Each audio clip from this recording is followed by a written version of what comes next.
Irmãos, queria convidá-los nesse momento a abrirem comigo a Bíblia. Vamos abrir juntos as nossas Bíblias no Evangelho de acordo com Marcos. Marcos, capítulo de número 12, do verso 28 até o verso de número 34. Marcos, capítulo de número 12, do verso 28 até o verso de número 34. Eu estarei lendo na versão Nova Almeida atualizada. Então, se você perceber alguma leve diferença, é devido a essa razão. Talvez a sua versão seja a ARA. Marcos capítulo 12, verso de número 28 até o versículo de número 34. Ao longo destes 3 momentos que nós vamos ter juntos, refletindo sobre a palavra de Deus, nós trataremos de um tema muito importante. Nós falaremos sobre o amor, sobre as diversas nuances que através desse grande chamado de amar como Cristo nos amou, nós podemos aprender. Então, Marcos, capítulo 12, dos versos 28 a 34, vai abrir essa série de reflexões que eu espero que alcance o seu coração ao longo desses dias. Vamos ler? Eu peço que você acompanhe comigo atentamente a leitura desse texto que assim nos diz. Chegando um dos escribas, que ouviu a discussão entre eles e viu que Jesus tinha dado uma boa resposta, perguntou-lhe: qual é o propósito, qual é o principal de todos os mandamentos? E Jesus respondeu: o principal é: escute, ó Israel, o Senhor nosso Deus é o único Senhor. Ame o Senhor, seu Deus, de todo o seu coração, de toda a sua alma, de todo o seu entendimento e com toda a sua força. O segundo é: ame o seu próximo como você ama a si mesmo. Não há outro mandamento maior do que estes. Então o escriba disse: muito bem, mestre. E com verdade o Senhor disse que ele é o único e não há outro além dele. E que amar a Deus de todo o coração e de todo o entendimento e com todas as forças e amar o próximo como a si mesmo é mais do que todos os holocaustos e sacrifícios. Vendo Jesus que o escriba havia respondido sabiamente, declarou-lhe: você não está longe do reino de Deus. E ninguém mais ousava fazer perguntas a Jesus. Vamos orar mais uma vez? Senhor Deus, nós te agradecemos por esse dia. Te louvamos porque o Senhor nos trouxe aqui em segurança e agora o Senhor nos dará a oportunidade de ouvirmos a tua palavra mais uma vez. Pedimos, Senhor, abra os nossos olhos, inclina o nosso coração, nos torna sensíveis à tua voz e que possamos sair deste momento transformados por ti. Senhor, que grande mandamento o Senhor nos ensina nesse texto. Que grandes desafios o Senhor nos faz através dessa passagem. Que possamos ser liderados pelo teu Espírito Santo e que ele promova, através da tua verdade, mudança verdadeira em nossos corações. Por favor, Senhor Deus, abre os nossos olhos, tira os tampões dos nossos ouvidos e nos permite te ouvir nesta manhã. Em nome de Jesus. Amém. Amém. O que fazer para finalmente encontrar o namorado ou a namorada dos sonhos? 7 passos para encontrar o sucesso profissional. Ou 3 dicas infalíveis para passar no vestibular. Você gostaria de saber a resposta para essas 3 perguntas? Talvez os solteiros fiquem animadinhos com a ideia de encontrar a namorada ou o namorado de forma perfeita e rápida. Esse desejo que nós temos de encontrar respostas para grandes questões da vida que tocam o nosso coração, que mexem com a nossa história, pode parecer que é algo dos nossos dias apenas, mas a verdade é que não. Desde que mundo é mundo, e de muitas gerações antes das nossas, o desejo de encontrar códigos, por assim dizer, que tragam respostas a grandes questões da vida, é uma realidade, trata-se de uma realidade presente nas diferentes gerações que já passaram na Terra. Por sinal, era esta uma característica de um dos grupos mais importantes dos dias de Jesus, a saber, os escribas. Esses homens faziam parte da elite religiosa dos dias de Jesus. Juntamente com os fariseus e saduceus, os escribas eram parte daquilo que ficou conhecido como Sinédrio, composto pelos 70 homens mais importantes no quesito religião em Israel. Os escribas eram hábeis conhecedores do Antigo Testamento, eles conseguiam passear muito bem pelas diversas leis presentes na Escritura e tinham um papel importante naquela sociedade. E como hábito dos escribas, esta característica de tentar encontrar resumos importantes quanto à lei de Deus, era sem dúvida uma de suas maiores marcas. Eles tentaram de diferentes formas resumir aquilo que a lei ensinava de mais importante. E é diante desta realidade, desta prática, deste hábito que estes homens tinham, que a pergunta que nós lemos neste texto que acabamos de ler surge. Os escribas tinham o hábito de perguntar uns aos outros qual é o mandamento mais importante, ou qual é o principal de todos os mandamentos. Em outras palavras, o que eles desejavam dizer era, de forma prática ou objetiva, como nós podemos resumir o que a lei nos afirma ou nos apresenta. Esses homens, através de suas várias observações, de seus vários estudos, eles conseguiram resumir o Antigo Testamento em 613 leis. Acreditavam eles que essas 613 leis eram descrições, ou era um resumo, era o número exato das várias ordenanças que Deus nos havia dado no Antigo Testamento. Eles dividiam estes 613 mandamentos em mandamentos maiores, mandamentos menores, mandamentos positivos e mandamentos negativos. Mas o fato é, dentre todas essas divisões e discussões que eles tinham quanto à lei, a mais importante, comum em seus dias, era essa. Qual é o principal de todos os mandamentos? Por que este homem faz esta pergunta para Jesus? Quando nós olhamos para o texto correlato, o texto de Mateus capítulo 22, percebemos que este homem age não por si mesmo, mas ele age como um emissário de outros, dos fariseus. Homens estes que tentaram fazer Jesus cair em diversos momentos. Se você ler comigo o capítulo 12 inteiro, você perceberá que Jesus ele vem de uma série de grandes embates. Ele enfrentou um grande embate com os herodianos e fariseus, que tentaram pegar Jesus no contrapé. Posteriormente, Jesus tem que lidar com o embate dos saduceus, que buscam com a mesma finalidade, usando estratégias diferentes. E, por fim, é a vez deste escriba tentar, através da ordenança daqueles fariseus, fazer Jesus tropeçar. Pois bem, meus irmãos, era esta a intenção dos fariseus ao enviar o escriba como seu emissário. Mas parece que no meio do caminho alguma coisa acontece. Ao invés de seguir puramente a ordenança, os ditames daqueles homens, esse escriba parece que se aproxima de Jesus de forma sincera. E é o que você pode perceber comigo através do versículo de número 28. Perceba o texto. O texto nos diz que, chegando um dos escribas, que ouviu a discussão entre eles e viu que Jesus tinha dado uma boa resposta, perguntou-lhe. Note que não há nada neste texto que nos indique uma motivação errada por parte daquele escriba. Parece que ele é levado à curiosidade, ele é levado a um profundo senso de admiração por parte da resposta que Jesus, através da resposta que Jesus dá aos líderes religiosos, aos saduceus e fariseus que estavam à sua volta, e então faz esta pergunta. A questão é como Jesus responderia a esta grande pergunta.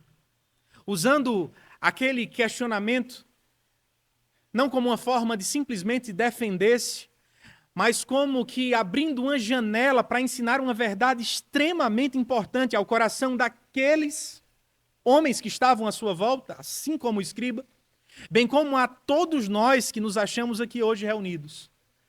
O Senhor Jesus nos ensina sobre o mandamento mais importante, ou por assim dizer, a coisa mais importante que deveríamos saber na vida. Jesus nos ensina através desse texto que o mandamento mais importante, que o resumo de toda a lei, aquilo que não podemos nos esquecer jamais na nossa vida, é que o amor é o resumo de toda a lei. Esta é a grande verdade contida nesse texto. A questão é como devemos obedecer este mandamento. O que significa abraçar este mandamento, cumprir este mandamento, praticar este mandamento? De acordo com os versos que temos diante de nós, eu peço que você perceba duas verdades. De acordo com Jesus, o mandamento o maior de todos os mandamentos, a saber, o mandamento de amar, só pode ser obedecido por nós se nós o abraçarmos sobre duas direções diferentes. Em primeiro lugar, significa que devemos amar a Deus. Perceba comigo o verso de número 29 até o versículo de número 30. Em resposta ao questionamento que o escriba fez, Jesus responde a este homem. O principal é: escute, ó Israel, o Senhor nosso Deus é o único Senhor. Ame o Senhor, o seu Deus, de todo o seu coração, de toda a sua alma, de todo o seu entendimento e com toda a sua força. Quando Jesus responde ao escriba, ele traz à memória daquele escriba um texto que aquele homem conhecia muito bem. Jesus evoca a passagem de Deuteronômio, capítulo 6, versículo 4. Essa passagem trata-se da famosa ou do famoso Shema. Shema trata-se da expressão que indica a primeira palavra de Deuteronômio, capítulo 6, versículo 4. Ouve. Ouve, ó Israel, o Senhor, o teu Deus, é o único Deus, ame o Senhor, conforme nós acabamos de ler no versículo 29. Essa passagem de Deuteronômio foi dada a Deus através de Moisés em um contexto muito específico, irmãos. O povo de Deus tinha saído do Egito e vivendo em um cenário de múltiplas divindades, de múltiplos deuses, onde cada um adorava o seu próprio Deus. Pessoas que tinham em sua cabeça uma visão de mundo completamente distorcida, que não enxergavam a necessidade de adorar um único Deus, mas encaravam a possibilidade de adorar múltiplas divindades ao mesmo tempo. Pois bem, são estas pessoas que recebem esse texto através de Moisés. Ao entregar esta mensagem, Moisés está dizendo que o nosso Deus não aceita ser amado de qualquer forma, mas exige que os seus adoradores o adorem de forma leal. Perceba comigo, o mandamento diz: escute, ó Israel, o Senhor nosso Deus é o único Senhor. Talvez em português isso não nos fique tão claro, mas quando nós olhamos para a passagem de Deuteronômio, passagem que Jesus cita aqui, percebemos que todas as letras da palavra Senhor estão em letras garrafais. Isso nos é um indício muito importante acerca de qual nome de Deus é utilizado nessa passagem. E o nome é o famoso nome pactual do Senhor no Antigo Testamento, Yahvé. O nome que Deus apresentou a Moisés, o nome que Deus se revelou no momento em que se aproximou dele a fim de fazer um pacto, o nome que diz que Deus é o grande eu sou. Quando, portanto, Jesus afirma este texto, ele está dizendo que o nosso compromisso com Deus, o nosso compromisso não é com uma divindade impessoal, aleatória, distante, incerta. Não é um relacionamento com uma divindade que pode apresentar-se através de diferentes faces.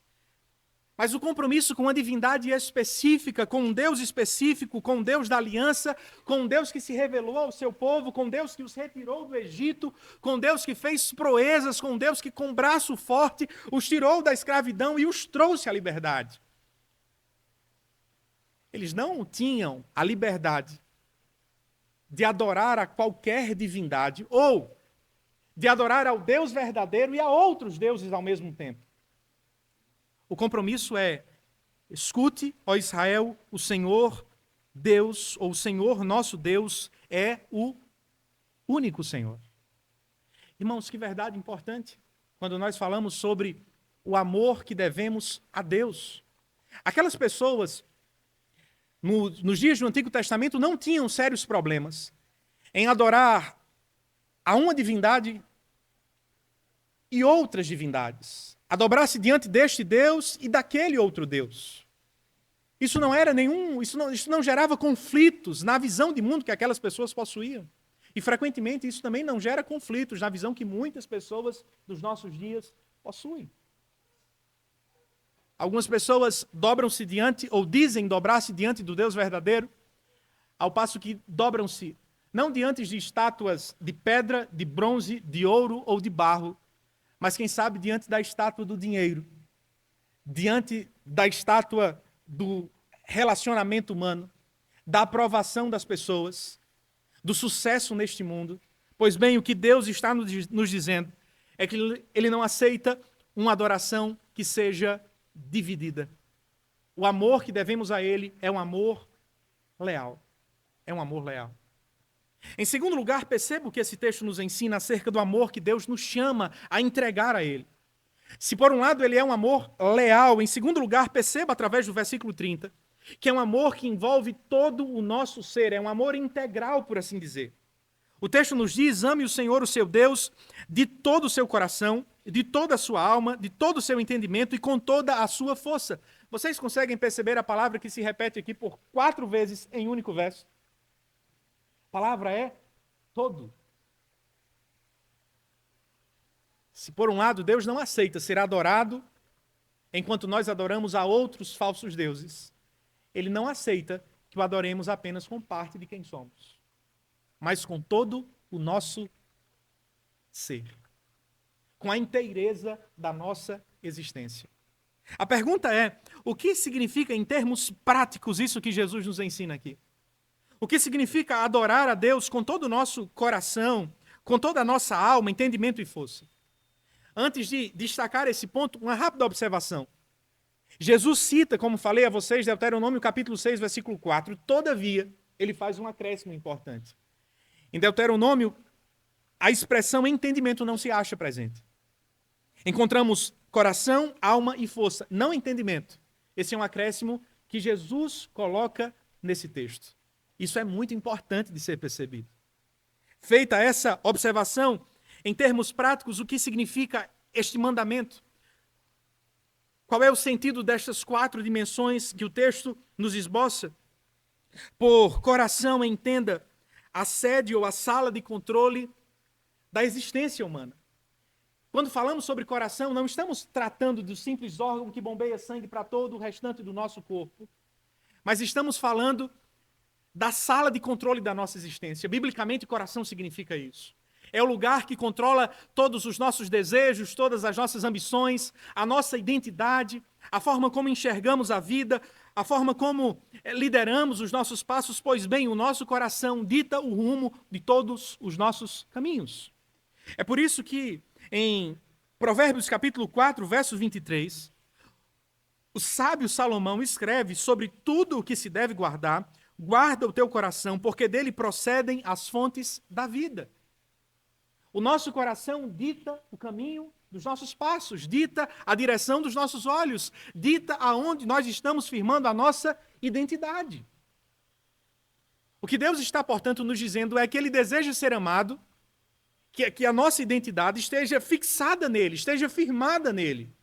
Que a sala de controle da nossa existência não esteja sobre as nossas mãos ou sobre as mãos de qualquer outra coisa ou qualquer outra pessoa, mas sobre as suas mãos. Em segundo lugar, amar a Deus significa amar com toda a nossa alma. E de acordo com aquilo que Jesus nos expõe em Mateus 26, verso 38, quando diz: a minha alma está profundamente triste até a morte, ficai aqui, vigiai comigo. Jesus abre uma janela para entender que a alma é a sede das nossas emoções. Por alma, entenda o lugar onde as nossas emoções residem. Logo, o que Cristo está nos ensinando é que não apenas a sala de controle da nossa existência, o lugar onde a nossa identidade é firmada, mas os nossos sentimentos precisam ser inteiramente entregues aos seus pés. Precisamos amá-lo, não apenas fixando nele a nossa identidade, mas depositando nele as nossas afeições, tornando de Cristo o centro, o alvo último das nossas afeições. Em terceiro lugar, o texto nos ensina que devemos amá-lo com todo o nosso entendimento. E talvez aqui seja um dos pontos mais confrontadores para os nossos dias. Falamos muito em amar a Deus com todo o nosso coração. Podemos dizer que devemos amar a Deus com toda a nossa força. Mas qual foi a última vez que você disse a alguém ou você disse a si mesmo que precisa amar a Deus com todo o seu entendimento? Amar a Deus com todo o nosso entendimento significa que Deus deseja que nós o amemos com todo o nosso intelecto, que nós usemos o nosso raciocínio, que nós usemos a nossa mente, que nós usemos as nossas faculdades mentais, que são presentes de Deus, para que nós possamos conhecê-lo mais e, conhecendo mais, possamos amá-lo e desfrutá-lo cada dia mais em nossas vidas. Que impactos profundos isso deveria ter quanto à forma que usamos a nossa mente, irmãos. Em quarto e último lugar, perceba que Jesus conclui este grande mandamento, dizendo que nós precisamos amá-lo com toda a nossa força. Alguns têm mais, outros têm menos, mas o fato é, a força que temos deveria ser gasta para que nós possamos amar a Deus. E força significa vigor físico, capacidade, energia, enfim. Esta declaração pode não ser facilmente digerida por algumas pessoas. Pense comigo, se eu exigisse que vocês me amassem dessa forma, o que vocês pensariam a meu respeito? Que cara egocêntrico. Pense comigo se um líder civil exigisse isso dos seus moradores locais, dos cidadãos que vivem em sua cidade, o que nós diríamos a seu respeito? Egomaníaco. Pense comigo se qualquer outra pessoa que conhecemos exigisse tal disposição de alma, entendimento, força e coração das pessoas que estão à sua volta. Deus exige isso de nós. Quando Deus exige isso de nós, quando Deus faz tal exigência na sua palavra, ele não se parece um tanto egomaníaco, egocêntrico, alguém que volta-se tudo para si mesmo. Como você responderia a essa questão? Esse questionamento já ouvi de algumas pessoas, em ambientes universitários, pessoas que discordavam da Escritura, discordavam da Bíblia, mas talvez possa ser um questionamento que em algum momento você levantou no seu coração. A fim de respondê-lo, eu queria levantar a vocês outras duas perguntas.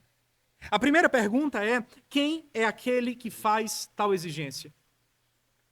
Quem é aquele que nos exige que o amemos com todo o nosso coração, alma, entendimento e força? Eu queria abrir uma rápida citação da nossa confissão de fé quando ela diz que Ele, ou seja, Deus, é imutável, imenso, eterno, incompreensível, onipotente, onisciente, santíssimo, completamente livre e absoluto, fazendo tudo para a sua própria glória e segundo o conselho de sua própria vontade, que é reta e imutável. É cheio e a fonte de todo amor. É gracioso, misericordioso, longânimo e muito bondoso. Aquele que nos exige que nós o amemos com todo o nosso coração, que nós o amemos com todos os nossos sentimentos, que nós o amemos com todo o nosso entendimento e com toda a nossa força. É tudo isso que nós acabamos de ler. Perfeitamente bom, santo, justo, soberano, livre, belo. A segunda pergunta é: quem nós somos?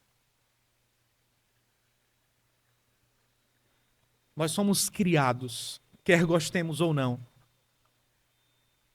com uma fome natural, com um anseio que só pode ser preenchido por aquele que é santo, belo, perfeito, absoluto, pelo próprio Deus. O Senhor Deus nos criou de tal forma, assumamos isso ou não, seja você cristão ou não cristão, o nosso coração possui uma lacuna do tamanho de Deus. Nós podemos tentar preencher essa lacuna com outras coisas. Você pode tentar preencher a lacuna do seu coração com um relacionamento, com uma pessoa, com um namorado, com uma namorada. Você pode tentar preencher a lacuna que há no seu coração com dinheiro, com sucesso profissional, com filhos que vão vir, com religião. É sempre uma opção. Você pode tentar preencher esse vazio com muitas coisas. O fato é, o vazio que há no nosso coração é do tamanho de Deus e somente Deus pode nos preencher perfeitamente. A terceira pergunta que faço a vocês é: por que então Deus nos chama a amá-lo? Por que vocês acham que, diante destas duas verdades, Deus exige que nós o amemos com todo o nosso coração, alma, entendimento e força? A razão é: Deus não é egomaníaco. Deus não quer nos exigir algo que é contra a nossa natureza ou que seja contra o nosso bem. Na verdade, o que Deus nos faz nesse texto não é uma exigência em última instância, mas é um convite a recebermos um grande presente. Quando Deus nos chama a amá-lo com todo o nosso ser, o que Deus está nos apresentando é um convite a sermos plenamente satisfeitos, a sermos plenamente realizados, a sermos plenamente contentes. A pergunta é isso o que nós desejamos na vida? Responda ao seu coração nessa manhã o que você mais deseja nesta vida. Você deseja ser feliz de verdade? Deus deseja que sejamos felizes. Mas para que sejamos felizes, Deus tem algo muito melhor do que riqueza, saúde, carros, casas, bens, pessoas, casamentos, namoros, filhos ou quaisquer coisas do tipo para nos dar. Sabe qual é o melhor presente que Deus pode te dar para te fazer verdadeiramente feliz? Ele mesmo. E é por isso que Ele nos chama hoje a entregar a nossa mente, o nosso coração, os nossos sentimentos, a nossa força a Ele. A pergunta que eu faço a você é: você tem buscado a fonte que realmente pode te fazer alguém satisfeito, realizado, feliz de verdade? Em outras palavras, você tem amado a Deus com todo o teu coração? Em quem você tem centrado a sua identidade? Há muitos jovens que têm centrado a sua identidade no sucesso profissional. O que você é? Eu sou a profissão que tenho, eu sou a faculdade que curso. Há outros que têm centrado a sua identidade nos relacionamentos que estão desfrutando. Eu sou verdadeiramente feliz se eu estiver namorado, se eu estiver noivando, se eu estiver casado. Há outros que depositam a sua alma, ou seja, os seus sentimentos, em pessoas específicas. No relacionamento que desfrutam com a família nuclear, que desfrutam com o futuro cônjuge, que desfrutam com a perspectiva do casamento, enfim. Há outras pessoas que têm depositado o seu entendimento, têm gastado a sua mente em pesquisar as diversas informações, mas pouco refletido sobre quem é o seu Deus. E por isso se encontram completamente vazias. Se você deseja ser verdadeiramente satisfeito, Cristo nos faz um convite nesta manhã. Entregue-se completamente a Ele. Somente Ele pode nos preencher de verdade. Como este grande mandamento que o texto nos oferece pode ser cumprido? Em primeiro lugar, o Senhor Jesus nos ensina que devemos amar a Deus. Mas note, este amor de ordem vertical, quando verdadeiramente praticado, desemboca em relacionamentos horizontais, ou seja, somos chamados a amar pessoas. Isso tem tudo a ver com aquilo que estamos estudando ao longo deste dia e estaremos estudando ao longo do despertar. Perceba comigo os versos de 31 a 34. O texto nos diz: o segundo é, Jesus disse ao escriba, ame o seu próximo como você ama a si mesmo. Não há outro mandamento maior do que estes. Se primeiro citou o Deuteronômio capítulo 6, versículo 4, agora percebemos o Senhor Jesus citando o texto de Levítico capítulo 19. Há muitas pessoas, muitos estudiosos, antes dos dias de Jesus, contemporâneos a Jesus, que já tinham tentado responder a perguntas dos escribas. Hilel, um famoso mestre da lei, que havia falado sobre diversos assuntos, havia emitido a sua opinião acerca deste assunto. Como resumir a lei? Outros também tentaram fazer isso, citando Abacuque, citando outros textos. Jesus, por outro lado, trilha um caminho inovador. Jesus cita Deuteronômio, o famoso Shema, junta com isso Levítico capítulo 19. Ele traz em uma mão o amor que devemos a Deus, como resumo da lei, juntamente com o amor que devemos ao nosso semelhante, citando Levítico capítulo 19. Tanto uma passagem que era recitada pelos judeus pelo menos 2 vezes por dia, no caso de Levítico ou Deuteronômio capítulo 6, verso 4, como Levítico capítulo 19, tratavam-se de textos bastante conhecidos, irmãos. Aquilo não foi novidade para aquelas pessoas. Eles sabiam essas passagens de cor. O problema não é falta de informação mental. O problema é como eles encaravam esta passagem. Muitas pessoas nos dias de Jesus entenderam errado o que Levítico capítulo 19 ensinava. Entenderam errado o mandamento que Deus exige que amemos o nosso próximo como nós amamos a nós mesmos. Por exemplo, os judeus dos dias de Jesus, eles interpretavam esse texto, acreditando que devemos amar o próximo da nossa tribo. Ou seja, um judeu deveria amar outro judeu. Eles deveriam amar os seus conterrâneos, as pessoas que possuíam uma ligação sanguínea, uma ligação genética, uma ligação.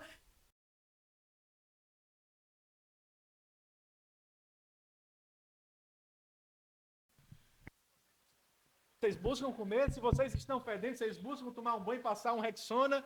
Se vocês olham para o futuro, vocês desejam encontrar um trabalho melhor, e tudo isso é lícito. Nós nos amamos bastante. E o problema em si não é desejar ter essas coisas boas para nós mesmos. Todas elas são dádivas de Deus. O problema é quando nós desejamos apenas para nós mesmos. E era esse o problema daquelas pessoas. E frequentemente é esse o nosso problema também. Nós desejamos que a nossa barriga esteja cheia de comida, mas nem sempre nos incomodamos com o fato de que a barriga de muitas pessoas está ainda vazia. Nós desejamos que os nossos futuros filhos cresçam saudáveis e tenham boas condições de vida, mas nem sempre nós nos preocupamos com famílias ou com crianças que estão desamparadas. Nós nos alegramos com o fato de pertencermos a uma igreja que prega o Evangelho. Nós nos alegramos com o fato de o Evangelho ter chegado ao nosso encontro, transformado a nossa vida, mas nem sempre nós nos preocupamos com as tantas e tantas pessoas, os tantos e tantos jovens que ainda não conhecem umas palavras sequer de Jesus Cristo. Nós nos amamos. O problema é que nem sempre nós amamos o nosso semelhante como nós amamos a nós mesmos.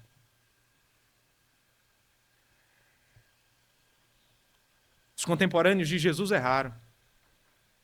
Eles confundiram quem era o próximo. Não é o que nós podemos fazer também, gente?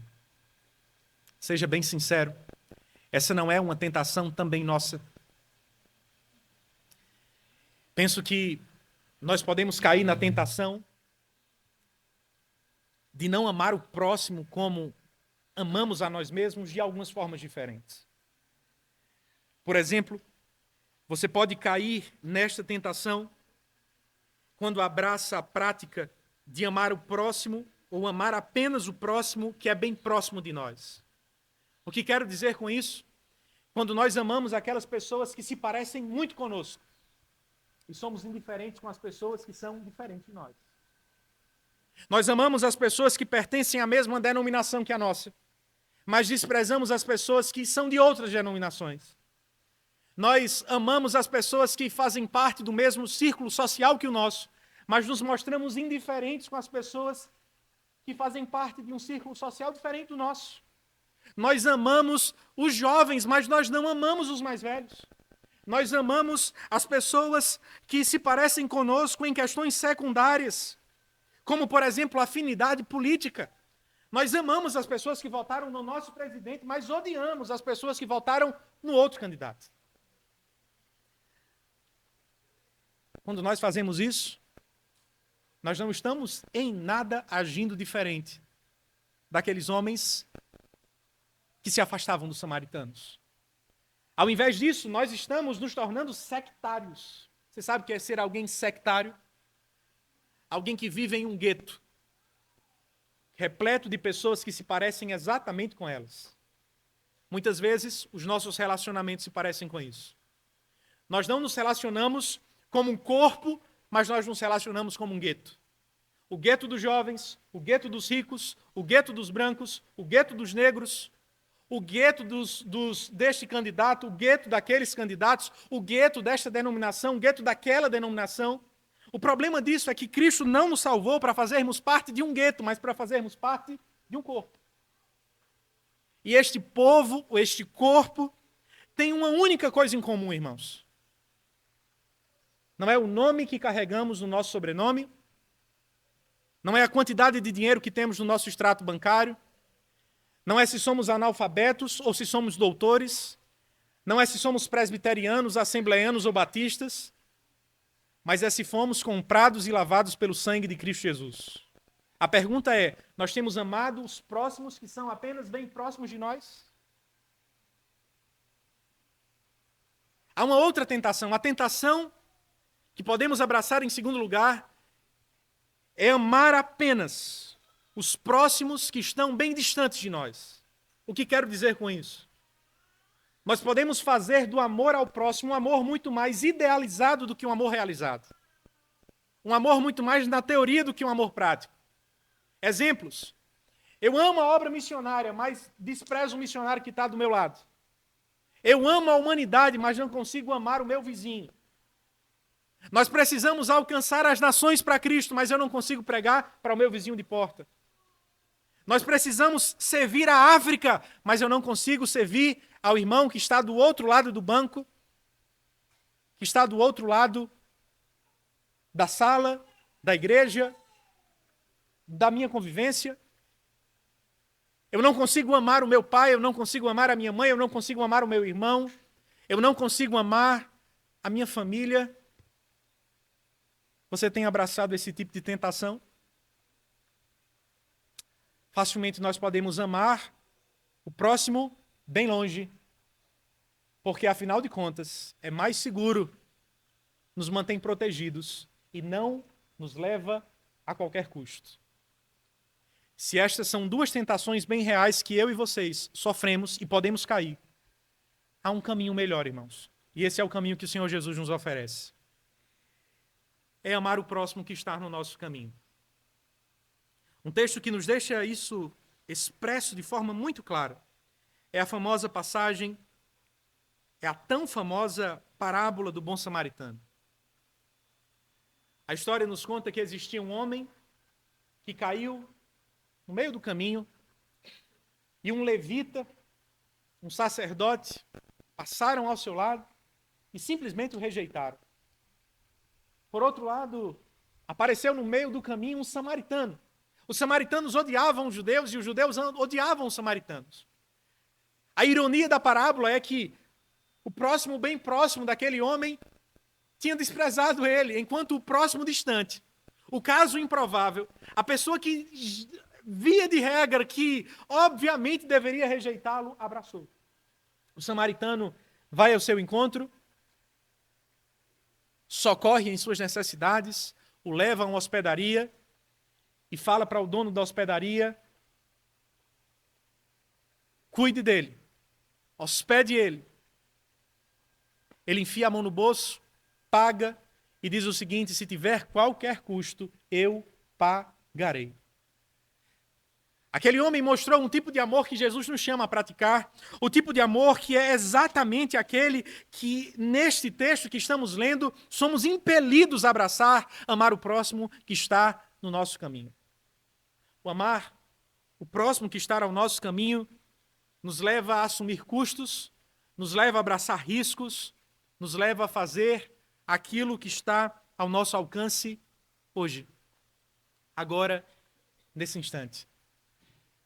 Ao invés de idealizar o amor, de seletivizar o amor, eu queria te perguntar através dessa passagem: quem é o próximo que está no seu caminho? Quais são as pessoas que Deus já colocou à sua volta? E mais importante, qual é o custo que o Senhor Jesus te chama a pagar para que este amor seja finalmente concretizado? Para que nós possamos amar como Jesus nos chama, nós precisaremos pagar um custo. Assumir um preço. Bancar este amor. Pastor, mas este preço que o Espírito Santo está colocando na minha mente, a assumir neste momento, assumir nesta manhã, abraçar daqui para frente, parece muito caro. Se eu pagar o preço para amar a minha mãe, para amar o meu pai, para amar os meus irmãos, para amar o meu irmão da igreja, para amar a pessoa que Deus colocou na minha vida, no meu caminho, eu terei que assumir um preço muito caro, será muito difícil. Quero te fazer a pergunta: será que este preço será mais caro, custará a você mais do que custou a Cristo? Do que Cristo pagou para te amar, para consumar o amor, para concretizar o amor em sua direção? Talvez para você custe o seu ego, custe o seu orgulho, custe uma ligação, custe dizer: eu estou errado, eu errei, eu traí você, eu errei o caminho, eu falhei contigo, eu fracassei no meu dever e na minha obrigação de te amar, de te cuidar. mas a Cristo custou a sua própria vida, custou um preço de sangue, e ele cravou este preço na cruz do Calvário por amor a cada um de nós. Não há preço que nós possamos pagar que seja mais caro do que aquele que Cristo assumiu de uma vez por todas na cruz do Calvário em nosso lugar. A pergunta é, como o escriba respondeu a tudo isso, irmãos? Como vocês acham que aquele homem respondeu às palavras de Jesus? Eu peço que você mesmo veja a sua resposta. Aquele homem diz a Cristo no verso 32, muito bem, mestre. E com verdade o Senhor disse que ele é o único e não há outro além dele, e que amar a Deus de todo o coração e de todo o entendimento e com todas as suas forças e amar o próximo como a si mesmo é mais do que todos os holocaustos e sacrifícios. Se eu fosse professor deste homem, ele tiraria 10. A teologia dele estava no caminho certo. 10, ou quase 10, por um detalhe, irmãos. Teve algo que faltou. A teologia estava na direção correta, mas lhe faltava algo. Por um lado, Jesus reconhece assertividade na sua resposta em certo aspecto. É por isso que, vendo a resposta dele, Jesus declarou-lhe que o escriba havia respondido sabiamente: você não está longe do reino de Deus. Afinal de contas, exige coragem para dizer isso. Vocês se recordam como este homem se aproximou de Jesus? Quem ele era na história? Emissário dos fariseus que buscavam fazer Jesus tropeçar e ser perseguido pelas autoridades e rejeitado pelo povo. Pois bem, quando este homem oferece essa resposta, ele está dizendo publicamente, lembremos-nos que essa não é uma conversa de pé de orelha, ele não está sozinho com Jesus em uma sala fechada, ele está cercado de pessoas.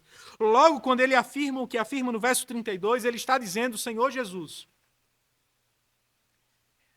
algo mais importante do que as tradições dos homens. Holocaustos e sacrifícios em nada se comparam com aquilo que o Senhor acabou de dizer. Ele foi muito corajoso. Ele preferiu agradar a Deus e a palavra de Deus do que agradar os homens, mas lhe faltou uma coisa.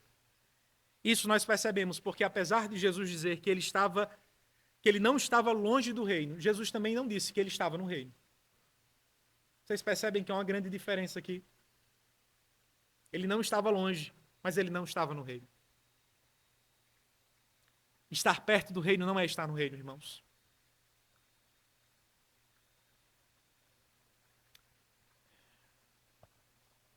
Ele estava na direção correta, mas os seus olhos ainda não enxergavam a Jesus como Jesus de fato era.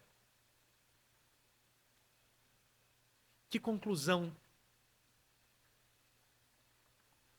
arrebatadora nós encontramos nesse texto. Este homem não estava ainda no reino.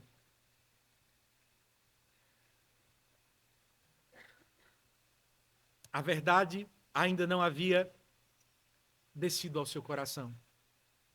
Vocês se recordam de outro homem que Jesus lhe garantiu direito ao reino? Havia um homem que morreu ao seu lado na cruz. Não sabemos se era um ladrão, um assassino, mas era um criminoso. E este criminoso, antes da sua morte, disse: Senhor, lembra-te de mim quando entrares no teu reino. Vocês se recordam que Jesus afirmou a ele? Hoje mesmo estarás comigo no paraíso. A pergunta é: o que distancia aquele criminoso na cruz para este homem grande religioso? O criminoso da cruz reconheceu quem Jesus era.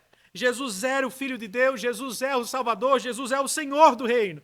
Ele não é um simples mestre, ele não é uma simples autoridade religiosa, ele não é um simples professor de religião, ele é o Filho de Deus. Naquele breve momento da sua vida, naquele pequeno lapso entre uma vida de pecado e a eternidade que desfrutaria com Deus, antes da sua morte, aquele homem reconheceu a verdade acerca de Jesus e o amou por um breve período de tempo, com todo o seu coração, com todos os seus sentimentos, com todo o seu entendimento e com toda a sua força que estava ruindo na cruz do Calvário. Foi salvo pela graça de Deus.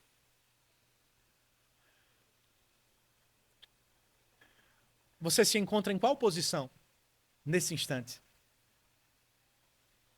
A quem você tem amado com todo o seu coração, alma, entendimento e força? Jesus falou que este é o grande mandamento. Se este é o grande mandamento, qual seria o grande pecado, irmãos? O grande pecado não é adulterar. O grande pecado não é matar uma pessoa a sangue frio. O grande pecado não é cometer latrocínio. O grande pecado não é assaltar um banco. Todos esses são pecados e são pecados abomináveis, como todos são. Mas qual pecado seria maior do que não amarmos a Deus com todo o nosso coração, alma, entendimento e força, e não amarmos o nosso próximo como a nós mesmos? Talvez vocês, assim como eu, não tenhamos cometido vários desses pecados que mencionei. Mas quem dentre nós pode dizer nesta manhã que está livre da sentença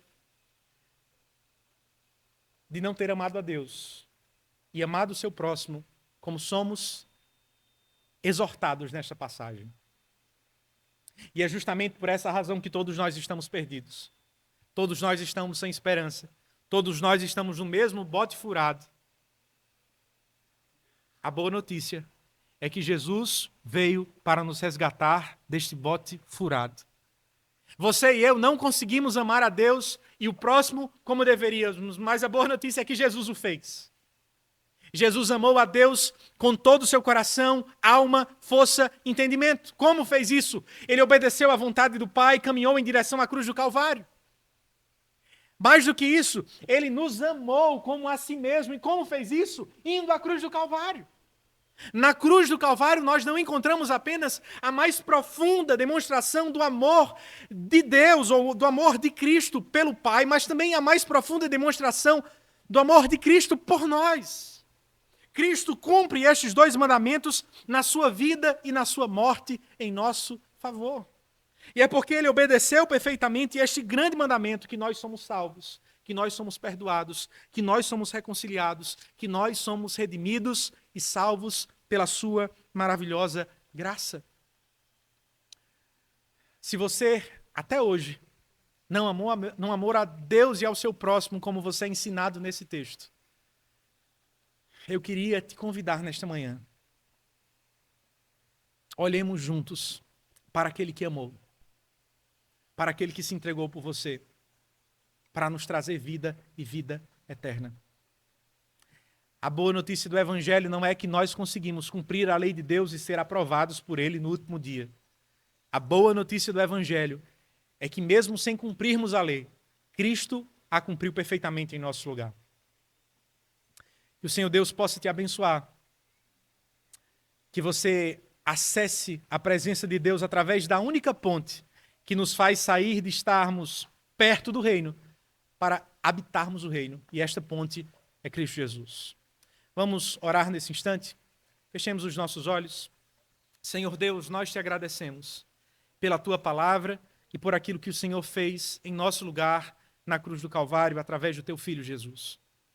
Senhor Deus, obrigado porque em Cristo não precisamos estar apenas perto, mas podemos estar no reino. Não precisamos olhar como telespectadores, Senhor, mas podemos experimentar como filhos amados por adoção. Senhor Deus, confronta os nossos pecados, perdoa os nossos pecados, nos salva dos nossos pecados, nos livra dos nossos pecados e endireita os nossos passos para que nós possamos amar como o Senhor nos amou e nos desafia através da tua verdade.